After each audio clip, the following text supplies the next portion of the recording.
What's up, and welcome back to Cleats to Whistle podcast. I am Brad Valdez. I'm Brandon Meredith. I'm Dakota Waldridge. Hey, the boys are back. Let's go, man. We are back at the home studio. And listen, we have a special guest here today. And, you know, it takes me back to where I started this game back in, like, 2002, I think is when I started. Old. Yes. But, yeah, you know, we're going back to middle school, man. And we got my guy right here. You know what? Go ahead and introduce yourself. Coach Deion at Johnson Traditional Middle School, your most recent JCPS varsity football champs. Let's go. Let's go. Hey, No Loser podcast, man. No Loser podcast. Let's go, baby. Hey, we're excited, man, but we got a lot of stuff to get into. We got the Dakota, just hit him with the call to action. All right, ladies and gentlemen, it's really simple. Really simple. See the subscribe button? Please hit that. You see the like button? Please hit that. Now, why am I asking you to do that? Two reasons. One, it's free, and it helps us big time. And when you do it, it helps us spread to more and more people across the Commonwealth, which we hope will let us get to more and more people across the Commonwealth as well. So you help us, we help you. It's a two-way street, ladies and gentlemen. All I'm saying, hit the subscribe button, hit the like button. Thank you. Let's go. Hey, Dakota's killing it right now. Hey, but now we got the housekeeping we need to get to, and producer Meredith, go ahead and hit him with it. Dude, producer's just such a fancy title. So we actually had a pretty good, successful Topgolf event. So much so that I'm sure as you've seen, we are now partnered with Topgolf. We're going to do multiple episodes, I believe one a month, kind of up until football season. Our next one is June 17th, Tuesday, probably at 6 p.m. That's kind of our going time. The guest list. Whew. We got a state champ. We got an up-and-comer. We got a kid who I don't really like a whole lot, but I love him a whole bunch. And another kid who I got to admire from afar. It's a little bit of highway, a little bit of downtown, a little bit of Fern Creek. Hey, you're always going to get that with me. But, yeah, the 17th, June 17th, Tuesday, 6 o'clock. Come on out. Yes, and also I'll add to the housekeeping. I got a lot of traveling to do next week, so we won't have anything just because of graduation season's here, and you got parties all over the place. So actually, next week we will not have an episode. But hey, get ready because hey, you're about to get some banger content. We're cooking. That and the travel miles are about to really rack up. Need to make sure you're using the good credit card. Get you the points back on all the gas purchases. Yes, sir, man. So you know what? Hey, we got the icebreaker question. Hey, if you don't know, Memorial Day was just yesterday. Okay? What you guys have on the grill? So what did we not have on the grill? But I did not do the cooking. We were at a family event. I was chasing around the twins. Fun. They had some just hot dogs and brats. That was all it was. And we had like a little pasta salad, potato salad, just a little bit of all the stuff. All the fixings too. Let's go. Hey, Deion. Hey, we talked off camera, and this guy kind of threw down yesterday. Nah, I didn't cook. I was at a family event also, but we had steak, chicken wings, turkey ribs because I don't eat pork, macaroni and cheese, and green beans, pasta salad. Let's go, baby. I might need a new family event to be at next time. I was going to say, can I swing by maybe just a little bit? Y'all just welcome at the cookout. Hey, there we go. That's all I needed to know right there. Listen, I had to work yesterday, and hey, Dakota, you're in the same boat. Yeah, I had to work on Memorial Day. Oh, well, it's what you got to do. You got to pay the bills some way or another. What'd you eat? What did I eat? I don't know. Whatever was open. I think it was Jaguars at the time. I can't remember.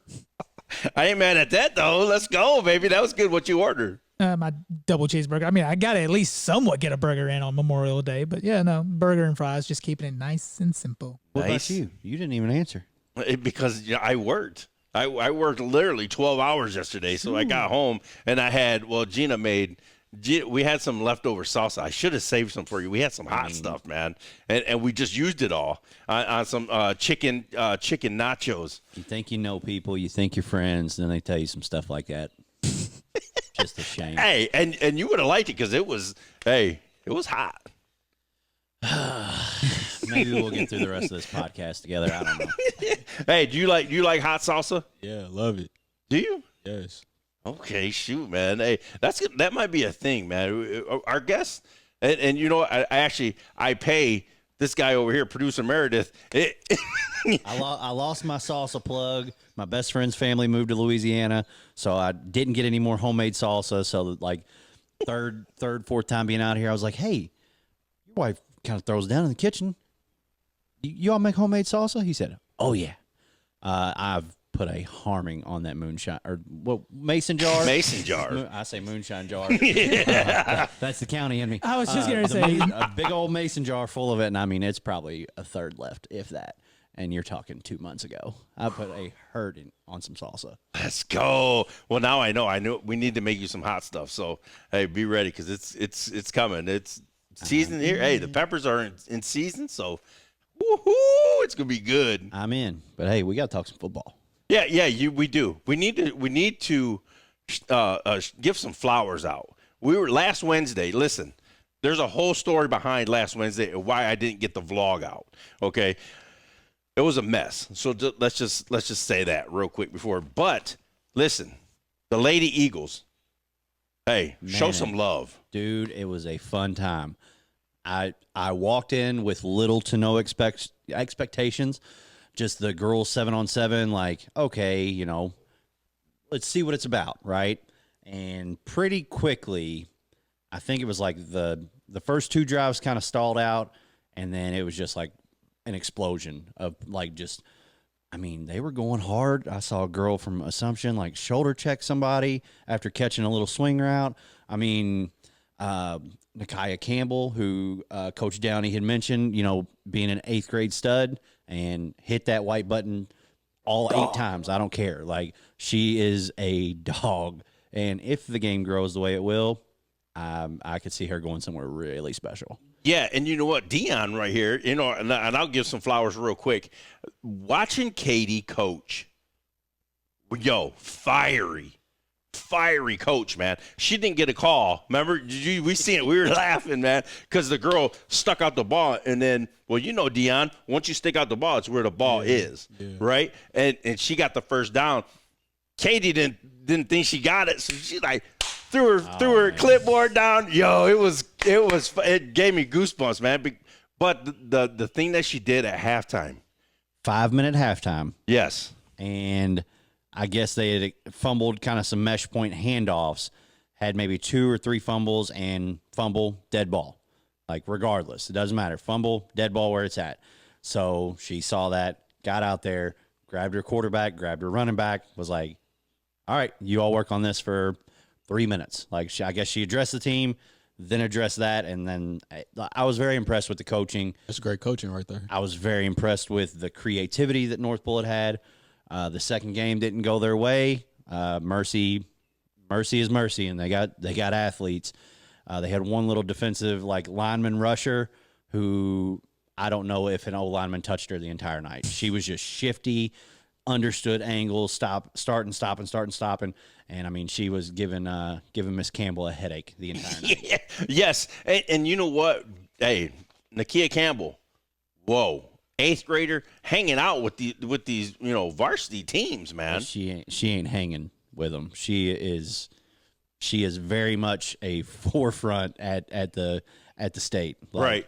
And also, you know, I have to give her flowers too as well because she played both sides of the ball. She came out for a couple plays, and then you know what I mean, and that's Katie doing her thing, coaching the hell out of these girls, man. But she did such a great job. She had that 2 punts, like 2 punts. She was the I'm the going gunner down and making the tackles on punts as an 8th grader. Like, yeah, I mean, yes. Literally all around, all over the place. Like I couldn't tell you how many times we heard her name that night. Yeah, her and you know what? We seen Reese Owens. We only seen her a half, but she was all over the field. Yep. And that's the Assumption girl that you were talking about. That's what I was going to say. She was. We heard her name 3 times in the final game of that Thursday or Wednesday night, whatever it was. Yeah, 3 touchdowns on the night for her, and I mean, even on defense, like she played like an outside linebacker. I mean, perfect angle. I was very impressed. It was really cool. So basically, what we're telling you, is get out. If you have a girls flag team at your program at your school, get out and support it, man. Support it. Get out and support it. And my guy, help them out. hey, and my guy Deion, hey, he just started coaching the girls flag. Yeah, this year was my first year coaching Johnson's girls flag team. We did pretty good, but like you guys were saying, there are a lot of talented young ladies out here in the area. Let's go, man. So in your first year, what do you think the biggest growth from day one of practice to end of season for you, for the team, for just kind of all around? What did you see change the biggest over the first year? Them buying in. And that's a huge thing. Gotta have that. You got to have it. Like, they actually wanted to play football, but once they bought in and actually listened to the concept and how the game goes, they look tremendously different. And what about you? Like, do you feel like and maybe it was nothing, but what did switching over to the girls' game, diving into that, like, what is something that you learned about yourself as a coach? You gotta have more patience with the ladies. I would say that because I'm the varsity boys coach for the football team at Johnson, and I'm way more aggressive with them. So patience, well, I would say. Patience. You got any questions? No, I was going to say, what's it like? Because, we were talking about this earlier. At the high school level, everybody kind of knows how they're going to filter in and everything. And especially coming from a county school, you can kind of know, oh, they're at this middle school, they're going to go to that school. What's it like for you at Johnson to have, basically, you don't know who's coming to you the very next year. It's like, well, we'll see who joins us and who decides to come to this school. Like, what's that like for you on both the flag football girls side and when it comes to your tackle side? That's kind of a loaded question, huh? Because it's crazy because he's actually going to dip into both. You know what I mean? Okay, so I'll start with the boys. We start our spring practice around February or March, so I kind of get to know what kids are going to be out there and what kids will filter out because the spring practices ran pretty hard. So I'm trimming the fat early because by the time we start in June, I need to know who really wants to play football and who wants to just be a Johnson football player because there's a difference. Now, I mean, there's always a big difference, and I mean, it showed out well for you all last year because you all won the championship and everything. Yeah, 11-0. I was going to say undefeated season, 11-0. It doesn't get much better than that, does it? Really? So going for the two-peat this year, like you said, you got to trim off the fat to figure out what really needs to stick. Yeah, and with us winning the championship last year, a whole lot of kids came out this year, so we definitely had to trim the fat early because I'm trying to repeat. Okay. And listen, I just listened to an episode with your old head ball coach the last season, and you hung out with Abel for a while, and we talked about young coaches. You know what I mean? What advice you'd give them? You know what I mean? Abel hit pretty hard with that, and I put a short out. Make sure you go and find that short. He's as real as they come with. Yeah. What are you doing to grow yourself? You know what I mean? Look. What are you learning about yourself at that level? At this level, I'm learning that I actually can coach football. I played football in high school, but I never thought about coaching at all. So I'm learning that I can coach football. I'm learning that I'm a player over personnel type of coach, and some coaches are personnel over players. But you got to put the players in winning position to win because although we're coaching, they're the ones that's playing on the field. So you got to put them in a position where they can execute what you're trying to teach. And a position where you trust them, because that's always been a big thing for like the philosophy we had. Like, can I trust you in the fourth quarter? Can I trust you in the fourth quarter or on third down? Like, that is the biggest question. And when a parent comes to you, it's like, how come my kid's not playing more? Well, here's the third down where they jumped off sides and gave a first down. Here's this, these scenarios. That, like, trusting is a huge thing. You build the trust in practice by working hard.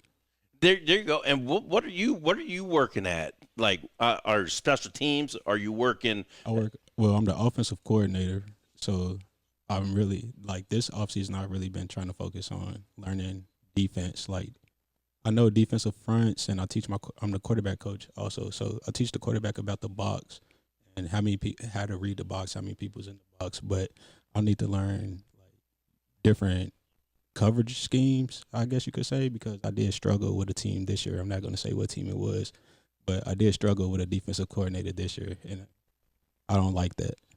Man, middle school must have come a long way. It has tremendously. Like, it's a really good. The game has advanced, so you should not force your kids, but you should push them towards middle school football versus little league football once they hit 6th grade. Before I jumped into high school out in Bullitt County where I grew up, it was still kind of like just a Bullitt County league. But I mean, when you're out there, the name of the game 12 years ago, whatever it was, find the kid who's the fastest on the team and get him out in space. That was it. But like you sitting here saying like, oh, I want to learn coverages and different, like that would just in that 12-year span, that blows my mind that that's how things are. Yeah, now. like the team that I'm talking about, they ran like a sky coverage. Oh yeah. That was that's the only team, like, besides our defensive coordinator, that runs a zone outside of cover 3 or cover 2. Don't worry, I just wrote down cloud coverage. We'll talk about it after we Listen, okay, and this is from like me to you. If you're a young coach, start here at this level, because I learned so much because I had great mentors. You know what I mean? We followed, and where I'm from, you followed what the high school did.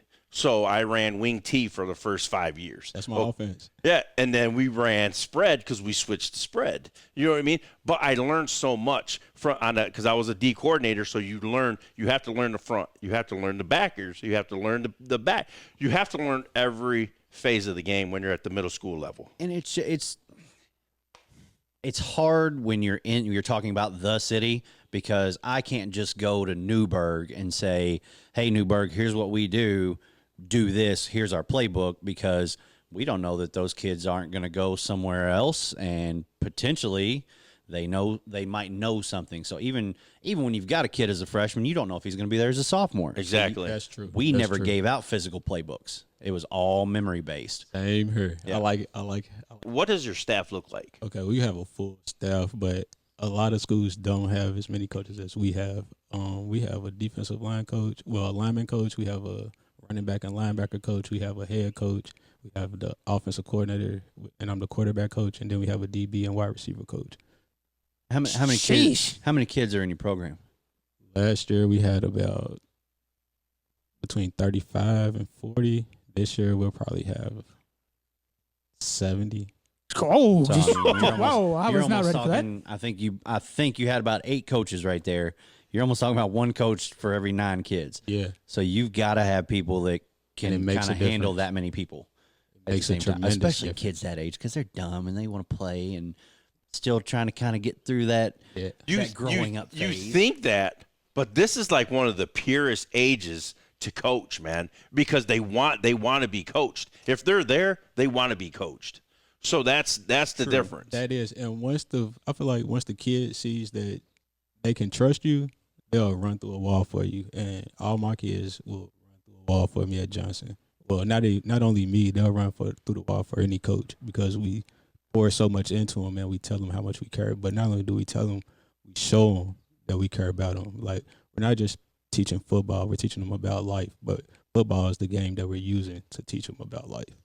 It's your medium basically to translate your message and stories. Like, okay, we're doing this for this reason For of this life. reason of life, Yeah. yes. Or, like, what's one of the big things for you that you try to show to your quarterbacks and like the guys on offense? Like, hey, this is a life lesson I'm trying to teach you.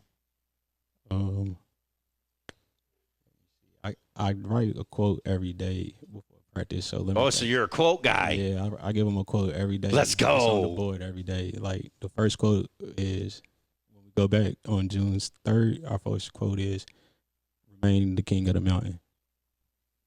Let's go. Simple stuff. But Hey, but that sends a message from you to them, and that they're going to understand that. And I told them the first day of spring practice, everybody's coming for us. Like, we was 8th grade heavy when we won the championship. So most of the returning players are, I wouldn't say non-experienced, because we had a few 7th graders that played, but they didn't get a lot of reps last year. So this year I was telling them, like, other schools are coming for y'all because we beat everybody by 3 touchdowns or better last year.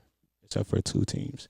It's a cliche statement, but I hear it, and obviously I never made it to the mountaintop. Came close a few times, but it's easy to get to the mountaintop. The hard part is staying there. And we have to stay there. Like, And that's your message, though, on the board. we have to stay there. Remain kings of the mountain. Listen, fire me up, man. Let's go. Hey, we're covering a lot of stuff, man, on this podcast, and you know what? I'm glad that you hit me up. We've been trying to work this out for about We have 2 months? For about 2 to 3 months, actually. Yeah, we got my guy, Coach Deion here. And he's bringing some gems, I love it. Is this the first Cleats to Whistle middle school It's edition? the first official one. That's we pretty need to awesome. shine that exposure on middle school football. It's coming up. Hey, and that was DM too. That was the DM. That was my DM. We need to shine some exposure on middle school football. Like, Listen, if it's this juicy, we're there, man. I mean, if it's football, like that's the whole mission of this thing. The whole mission. I mean, think about it. In 3 years' time, the 6th graders are going to be freshmen, and who knows if one of those guys are going to be a dog at the high school level. Like, all it takes is just one player that goes through one program like Johnson, and next thing you know, we're talking about him like, man, you see this freshman at XYZ? I wonder who coached him. I had a kid I'm going into my 3rd year. So the first year we went 4-3, I believe, but a kid from the starting left tackle, he starts center at Atherton right now. Then off this championship team, I coached James Quick's nephew, Jeremiah. He's going to Trinity. Also coached a big kid named Ramari Long. He's going to Manual. So be on the lookout for those 2 kids' names, along with a plethora of other kids. I had Jackson Whipple. He's going to Atherton.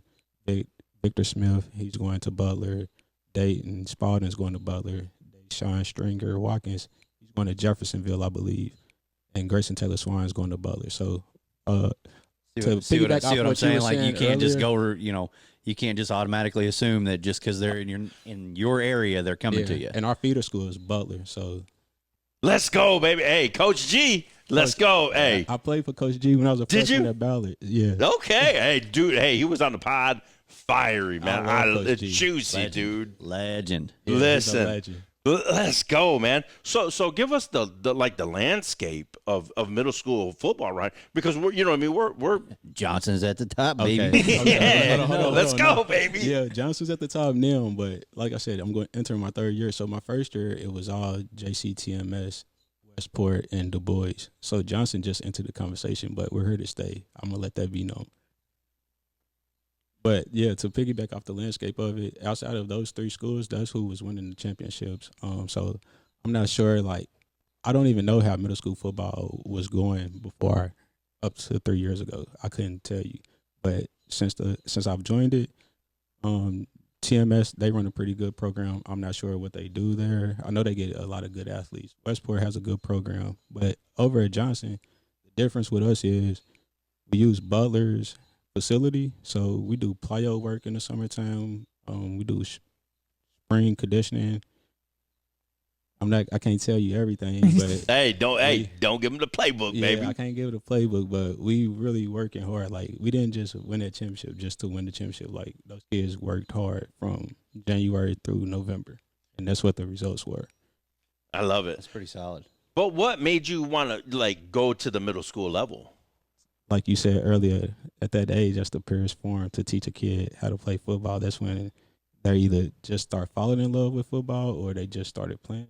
Some just start playing football, so you can teach them. Like, it's not a whole lot of back talk versus in high school. You might have a kid that's a 4-star, 3-star. He getting college looks, so he feels like he can talk to the coach however he wants to because he has college looks, not knowing that the coach is the reason why you're in the position. In my experience, it ain't the 4 stars and 3 stars. It's the no stars that give you the worst. They have the worst attitude. 100%. They think they're 4 stars, but they are not.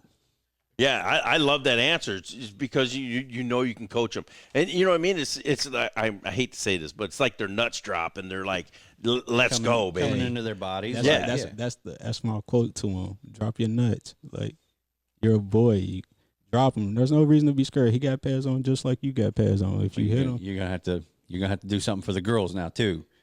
I You- just you this have was what? my first day. That's why I said might have to You gotta come up with a boys. saying I gotta for the come up with a girls saying for the that is girls. not- I gotta come up with a saying for the girls. I can't say that. I was gonna say, might have to watch out. HR might be calling you the moment you say something bad. Just like, Coach Deion, what you just say? Nah.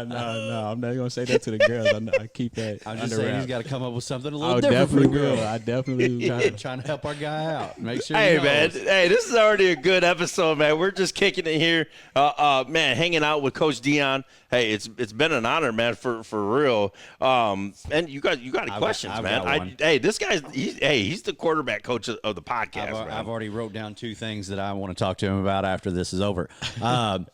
What got you into coaching? Like, whether it be a mentor or that one coach that just you really clung to, what made you want to come coach? Okay. I guess there's a 2-part answer to this question. The first part is, I guess, to give structure to the youth because they so lost nowadays. Like, I can ride when I was a kid. People used to ride down the street and we would have to be like car. We'd have to yell out car so you can move out the way. Like when I drive down the street, I don't see kids playing in the neighborhood like that no more.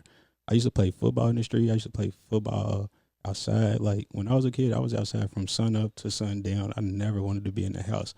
So when I'm coaching football, I see that passion in those kids, so that makes me want to pour into them. That's the drive that makes me want to coach football.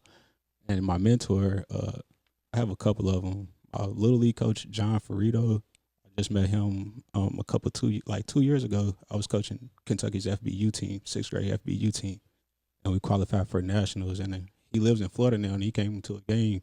So that's one person, and he doesn't even know that he's a mentor of mine. Another one would be Dr. Philip Williams because I'm in school to be a dentist. So that's a mentor of mine. But a football would be Bilal Powell and Coach David Wayne Southers. He was Johnson's coach. He was our head coach, but he's not the head coach this year. But he was the head coach last year. And me and him played football together in high school when I was a sophomore. He was a senior. He was our senior captain, and he's just such a great leader. Like, I looked up to him sophomore year. So it's crazy how the football world comes full circle, and I meet him again, and we win a championship in middle school football. But, yeah, Bilal Powell, Wayne Southers, and Coach John. Those are my mentors. Heck yeah. Let's go. I love it. Dakota, hit him with a question. Jeez, I don't know. It's just so interesting to hear. And, a big part we're talking about, it's funny because I was thinking about this. Youth level, for example, you've probably got 6 years with those kids. 2 years of Pee Wee, Mighty Mites, Pee Wee, juniors or whatever. Yeah. Senior year, and then you go to high school, you've got 4 years with your kids. When you think about it, middle school's got the least amount of time, yet it's probably some of the most influential amount of time Yes. that you have with the kids. So, and then you mentioned it earlier, it's also the biggest time these kids go through a change. What's it like? Because this is when they're really starting to change and develop into the man that they're going to be more than they are in high school. Like, Right. what's it like for you with these players? Because I'm sure you see growth faster than anybody does at the little league or the high school It's level. crazy. It really is mind blowing for real. How the kids just shoot up from, like, right now we're on dead period. I know when I go back on June 3rd, a few of my players is going to be 2 to 3 inches taller. And I just seen them a week and a half ago. A week and a half ago. I just seen them a week and a half ago. So in that time, they're going to grow. And then after June 3rd, we'll go on another dead period in July, the JCPS dead period. So during that dead period, I'm sure some more kids will grow. So when they come back at the middle of July, I'm going to see kids that's like 6'2". Like, I have a lineman right now. He was 5'9" last year. He's like 6 foot right now.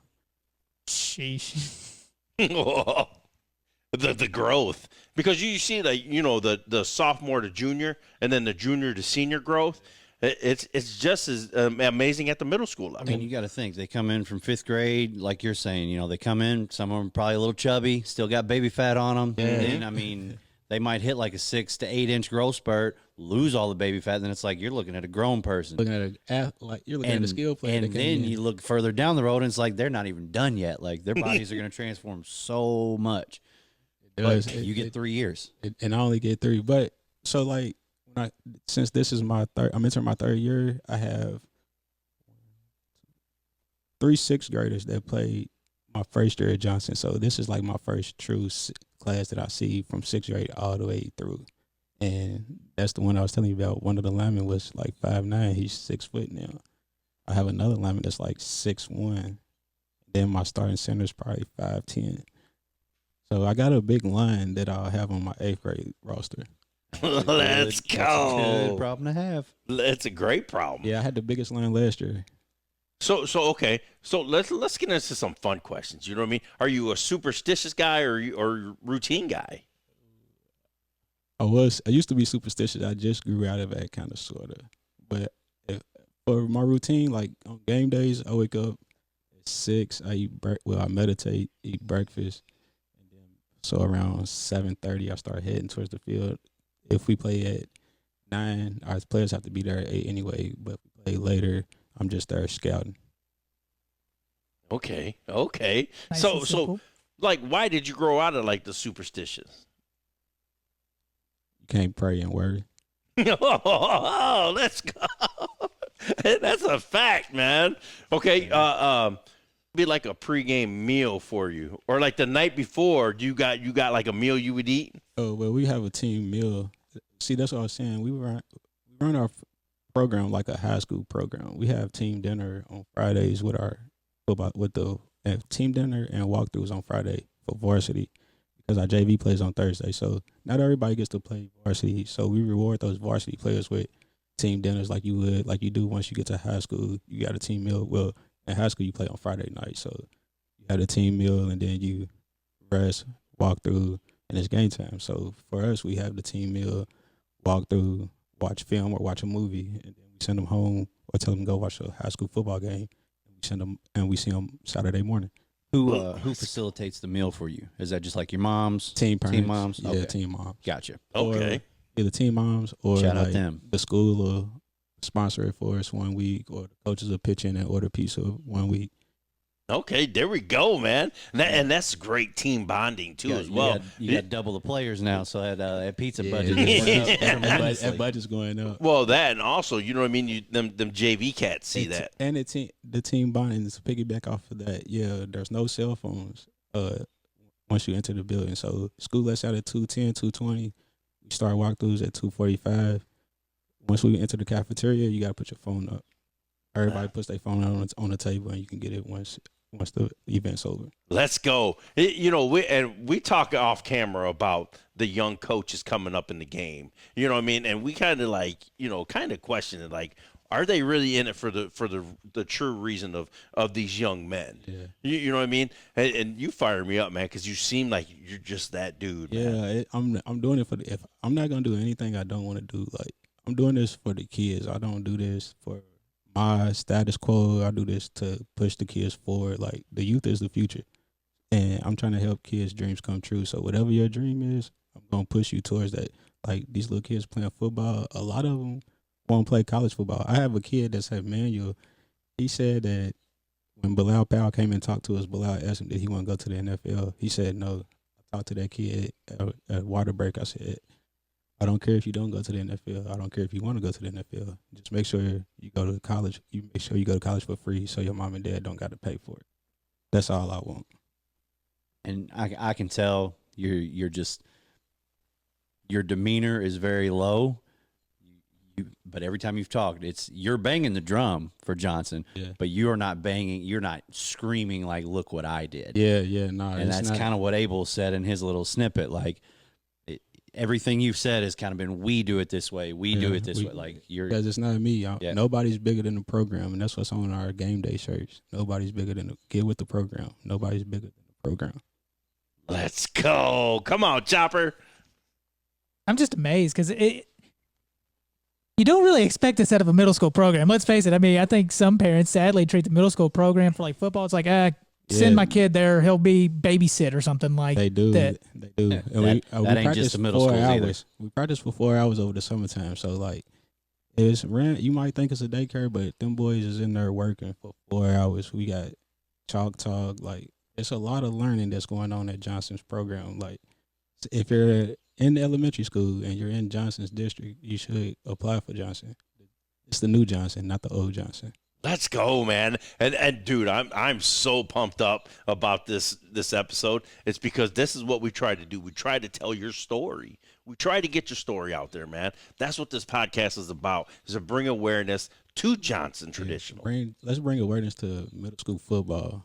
Johnson Traditional can just be the start of it. Let's bring awareness to middle school football. I'm not sure how long I'm going to coach middle school football because I got a 4-year-old son, so I'm not missing his games for nobody. But there you go. And that was my next question. Same. Go ahead. I was getting ready to go right into it. I guess my question was going to be the 5-year plan of not just with the boys side, or, did you have aspirations to coach at the next, move up to the high school and still do the middle school, kind of have that bridge gap right there. And then, 5 years, where do you hope to see the girls' side of the football go? Okay. Well, that's kind of a loaded. It's a lot. It's a lot in that question. Well, my 5-year plan, I plan to be graduated from school because I want to be a dentist. So I plan to be graduated from school, but I also still want to coach football. But dentistry is my passion. Football is too, but dentistry comes first. So I'll be a dentist and then I'll be a football coach. You can just call me the dentist coach. Dr. Coach. But the girls, I really do see the girls game growing like tremendously. Like that game, the girls game is really going to take off because the game is so fun. If you go out there and watch it, like those games are intensifying, like super intensifying. The girls are really out there competing, having fun. Like you said, you seen a girl do the shoulder. I seen that happen in the game during the game too. And also, what makes the girls game fun is they can take back the interceptions. Like even though it's 40 yards, a girl catching a pick six is exciting. You don't see that on the regular. And for the girls to have knowledge to catch the ball and go the opposite way, like those are things that I never thought would happen. So to see the girls game grow, like I would love it. Like I would really, KHSAA needs to take over and make it legal for the girls football. Girls, not powder puff, girls flag football. That is an exciting game. You guys would not miss out on that. That's a moneymaker for sure. Hour-long games. Hell, we got to watch 3 games. We were out there for 3.5 hours. Like 30 to 45 minute games. It's exciting though. The best 30 to 45 minutes of your life. And it makes everything important. Like you can't stall out. Like you've got to capitalize. That like you have fired to me capitalize. up. I really enjoyed it. I can't. Yeah, because we're over here. We vlogged the first game, but I was like, Coach, let's just sit back and let's watch this game. You know what I mean? Because we need to really figure it out, like the rules. You know what I mean? The yardsman, the downsman is just standing right there on the 20 or the 40 or the other 20. Yeah. You know what I mean? So it makes it so simple to understand. It does. And the girls, like to see girls actually doing juke moves, that's like fun to watch. Like it's better than girl basketball if you ask me. You might need to take your team out and watch Miss Nakia Campbell at North Bullet next year. All right, I'm telling you, you will not be disappointed. Actually, DM Katie, if you get a DM from him, hey, hit him up. I'm telling you, man. Hit me back. Yes, but listen, dude, this has been a great episode.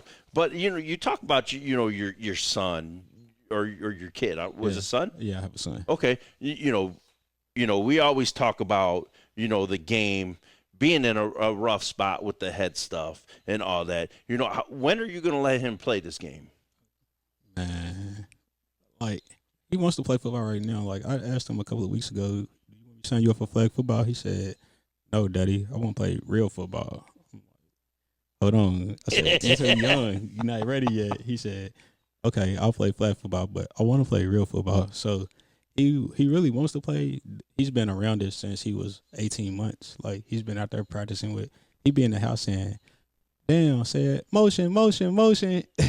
So he's ready for the game. I'm just being a father. I'll probably let him play when he's like 8. I feel like that's when I started playing contact football, and I didn't play every year of Little League. So I'll probably let him start when he's 8 because he's tall he's like in the 100 percentile height wise. So he's a big kid. He's a big 4-year-old. Like I could put him out there right now, but he mentally I don't think he's ready. Yeah, and you being a football coach and being, you know what I mean? Like, and I don't trust coaches. That's the next question. You know what I mean? Will you be out there coaching him?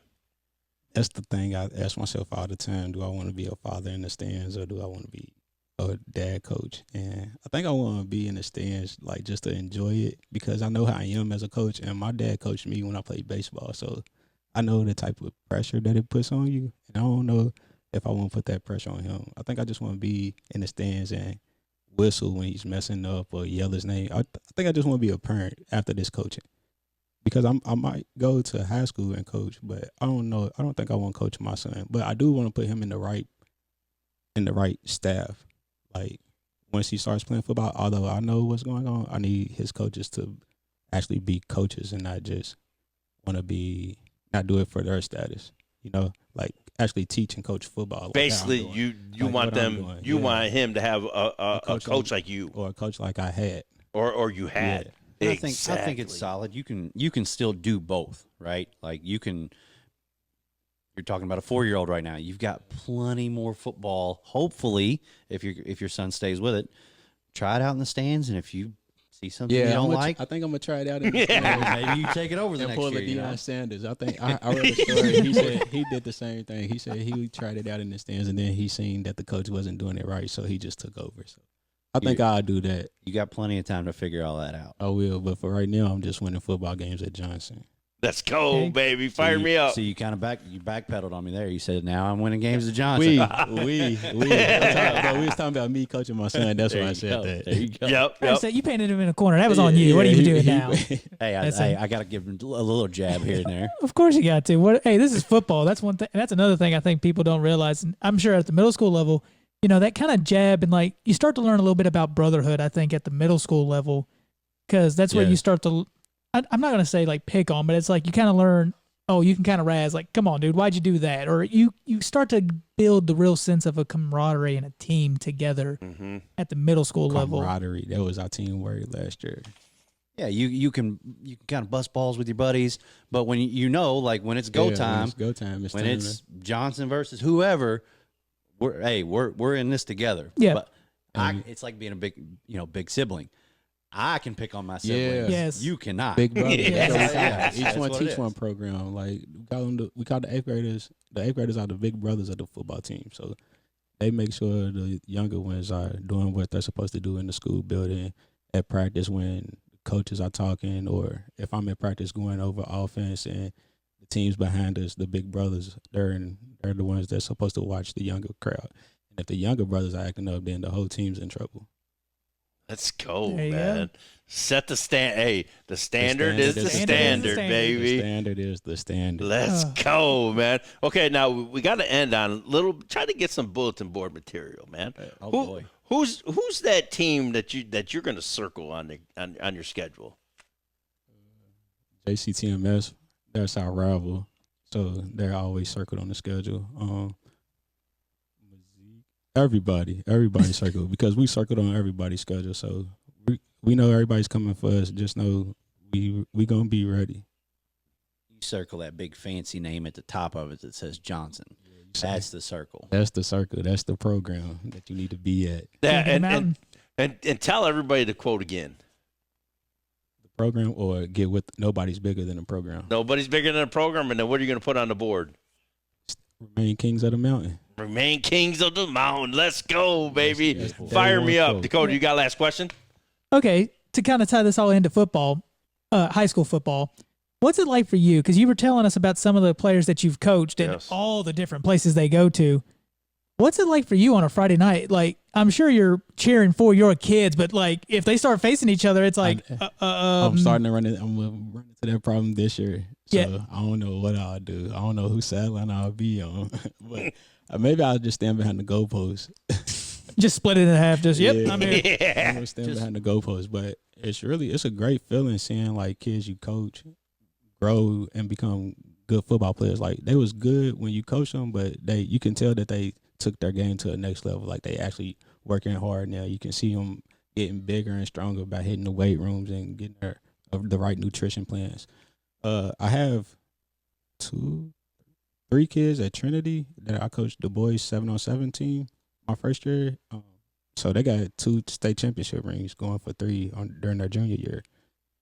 But it's a great feeling. I can't wait to see this class now once they're like sophomores and juniors in high schools, the ones that I just coached, because that's the ones I'm closest with so far.